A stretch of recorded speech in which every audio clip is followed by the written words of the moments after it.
Welcome back to Total Earwax.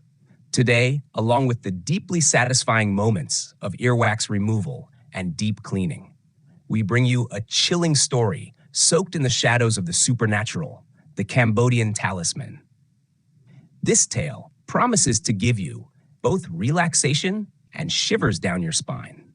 Don't forget to like, subscribe, and hit the notification bell so you won't miss the latest videos from Total Earwax. Early morning. Under the roof of Bin Hoi Hall, red lanterns glowed bright. Nearly 20 people hurriedly arranged more than 500 gift packages. These gifts, donated by benefactors in cooperation with local authorities, were meant to honor veterans and families who had sacrificed for the revolution on the anniversary of April 30th. Among the crowd was Tan, the hall's official and head of the organizing committee. He rushed back and forth, coordinating everything. At exactly 8 a.m., the ceremony began. Villagers gathered, many elderly veterans wearing old uniforms. They lined up neatly, receiving their gifts. The atmosphere, solemn yet warm. In just a short while, every gift was handed out. Wiping the sweat off his forehead, Tan glanced around, then suddenly remembered. Wait, where's Mr. Kam? Mr. Kam, also a veteran, now over 80 years old. He lived in a small wooden house, not far from Tan's own home. Tan had known him since childhood, his thin figure a familiar sight in the village. Old and frail, his skin darkened, his face covered with scars. Marks left behind from the border war when he fought against the remnants of the Khmer Rouge in Cambodia. He had even lost one of his eyes. Because of his fierce appearance, many children used to fear him. Some parents even used him to scare their kids. Behave or Mr. Kam will come get you. But as they grew older, Tan and the others came to understand the sacrifices he had made. Fear turned into respect. Even in old age, Mr. Kam lived independently. He foraged for vegetables, caught fish. He received a pension, medical care, but had no wife, no children, no relatives. A lonely, solitary life.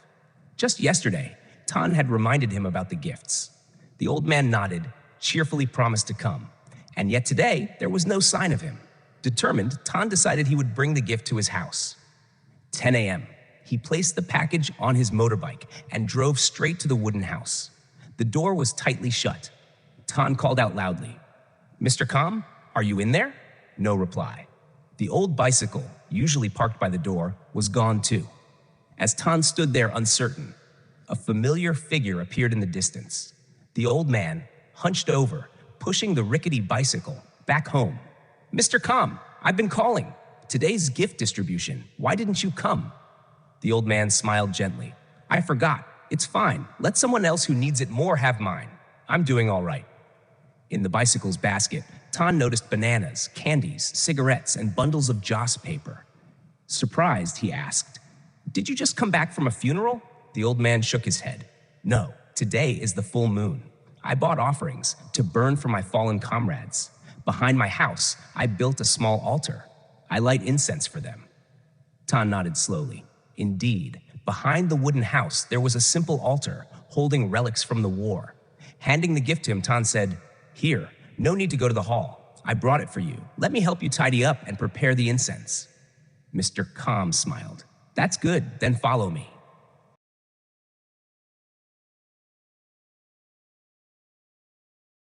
Tôi đã dịch tiếp phần này sang tiếng Anh vẫn giữ nguyên yêu cầu như trước. Câu ngắn, ngắt nhịp, thêm khoảng lặng, giọng đọc rùng rợn, để khi đọc có nhịp điệu cuốn hút, đúng tinh thần câu chuyện. The small shrine built by Mr. Kam the day he settled here had stood for decades. Its wooden walls, darkened with age, yet always spotless. Inside stood a large altar. Behind the incense bowl lay old relics, a rubber helmet, a torn parachute cloth, weathered wallets. These were mementos, collected by Mr. Kam on his visits back to the old battlefield, offerings to replace the comrades' bones that were never found. When they finished arranging everything, Mr. Kam lowered his voice. "Tan, next week, when I receive my allowance, I plan to save it up, add what little I've put aside, and make a trip to Cambodia." Tan's eyes widened. "Cambodia? What for?" "I want to recover some relics of my comrades. Over there, they've recently uncovered belongings of my old squad leader.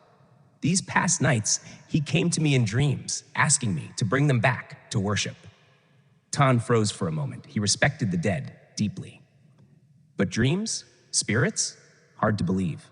Seeing Tan's silence, Mr. Kam chuckled softly. I know you don't believe, but when a comrade calls, I must go. I once promised them the living will care for the fallen. He poured another cup of tea and continued calmly. Now I can still walk. But one day, when I'm too weak, bedridden, even if I want to, I won't be able to go. Tan sighed. Then let me help. I have contacts over there. If you need, just tell me. Don't go alone across the border. You don't know the language. If something happens, it could be dangerous.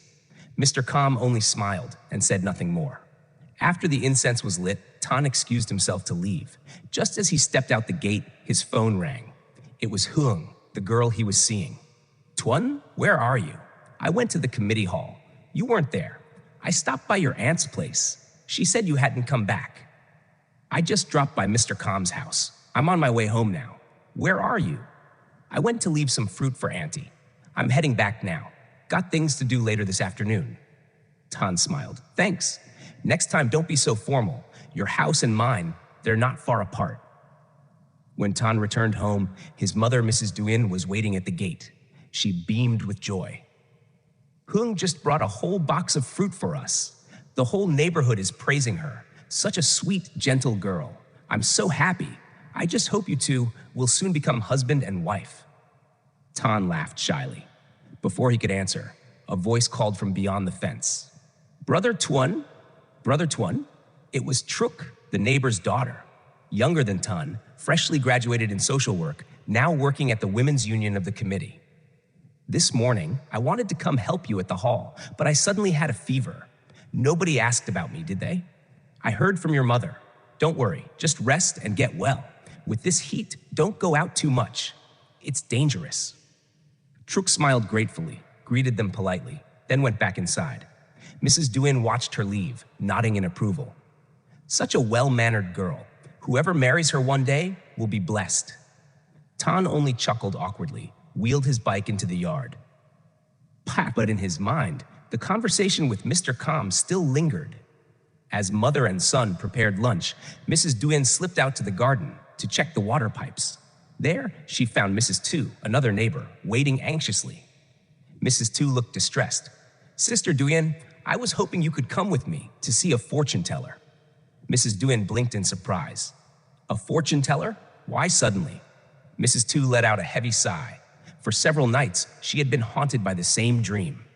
A woman with a terrifying face, blackened skin, long claws, blood-red eyes, blocking her doorway. She feared it was a spirit following her, and so she wanted to seek out a powerful master to break it. Seeing her friend so shaken, Mrs. Duin reluctantly nodded, but she warned carefully. Don't tell Tuan, he doesn't like these superstitious things. The two women agreed. Tomorrow morning, they would go together. That morning, they arrived at a small temple, hidden deep within the village. Inside, incense smoke curled thick in the air, the room decorated like a shrine. The fortune teller, a woman in her 40s, face caked with heavy makeup, welcomed them, with sharp, piercing eyes. The moment Mrs. Tu sat down, the fortune teller declared, You're being followed by a wandering spirit, a female demon, fierce, defiant of the gods. If you don't cleanse it soon, misfortune will surely strike. Hearing this, Mrs. Tu trembled violently, her face drained of color. The fortune teller pulled out a red talisman, dropped it into a bowl of water, and ordered her to drink. Then she wrapped a red cloth tightly around her head, commanded her to sit still while she chanted incantations. Moments later, Mrs. Tu suddenly burst into laughter, then screamed, her voice twisting, changing as if someone else had taken over. The room echoed with shrieks, guttural growls, filling the air with dread. Even Mrs. Duin, standing beside her, felt her skin crawl. Only when the fortune teller shouted loudly, ordering the spirit to leave, did Mrs. Tu slowly collapse back to herself, her body drenched in sweat, as though she had been dragged through a storm. Grateful, she bowed repeatedly, convinced she had just escaped a terrible fate. On the way home, she kept muttering, I feel so light, as if a heavy burden has been lifted. From now on, I believe it, the spirit world is real. Mrs. Duyen stayed quiet, but inside, unease began to stir. That afternoon, Hung, Tan's girlfriend, stopped by with a bundle of fresh fish. She smiled warmly. I saw someone selling such fine fish today. I thought your family would enjoy them. Mrs. Duyen was overjoyed, praising Hung for being thoughtful, kind, and gentle. The two women chatted happily, making her feel even more secure about her son's choice. That evening, during dinner, Tan listened as his mother recounted the strange visit to the fortune teller with Mrs. Tu. But then she added something unexpected. She mentioned asking about the wedding, his marriage to Hung. Tan was surprised. His mother had never believed in such things before, but she only replied softly, "They say 30 is not yet the end of the festival. For something as important as marriage, it's better to be cautious."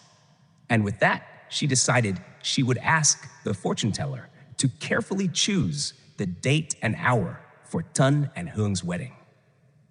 The next day, just as planned, Mrs. Duyen secretly gave Tan and Hung's birth dates to the fortune teller.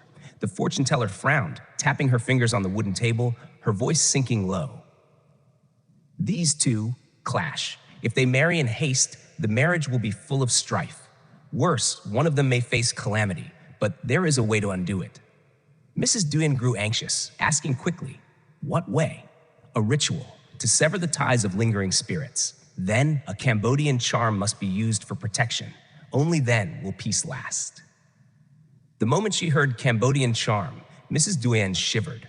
Her late husband once told her back in the border war, Pol Pot's soldiers used charms and black magic. Soldiers fell sick, some even died, with no clear cause. But the fortune teller's voice was firm. Mrs. Duyen hesitated, then nodded. Prepare it for me. I don't care the cost, as long as the children are happy. The fortune teller smiled faintly, then named her price. It wasn't small, but Mrs. Duyen agreed. That evening, after dinner, Tan sat with his mother. On the table, he noticed a red paper packet. Inside, a yellow talisman, scribbled with strange symbols. He picked it up. What's this, Mom? Startled, Mrs. Duyen stammered. That, just a charm. For peace. Leave it there. Don't touch it. Tan frowned. Mother, not this again. I've told you. Live with kindness, with a clear heart, and nothing can harm us. Charms and spells, they're just tricks. Mrs. Duyen snapped lightly. What do you know? These people, they have spiritual knowledge. Not everything is made up. Keep mocking it, and when misfortune strikes, you'll regret it. Seeing her truly convinced, Tan sighed. He said no more, but unease crept into his chest. That night, deep in sleep, knock, knock, knock. Tan stirred awake. Through the courtyard, a frail figure stood by the gate. He recognized him instantly, Mr. Kam. Throwing on a coat, Tan rushed out. Mr. Kam, it's late? Why are you here? Mr. Kam's voice was grave. Something urgent. Come with me now. Where to? The shrine behind my house. Just now, my fallen comrades came to me in a dream. They warned me. A vengeful spirit from Cambodia has followed us here. I fear our village is in danger. The words froze Tan in place. A Cambodian spirit. His mind flashed back to the yellow talisman on his mother's table. But seeing Mr. Kam's stern face, he nodded. The moon hung dim. They followed the narrow path to the shrine. The wind howled. Branches rustled like whispers.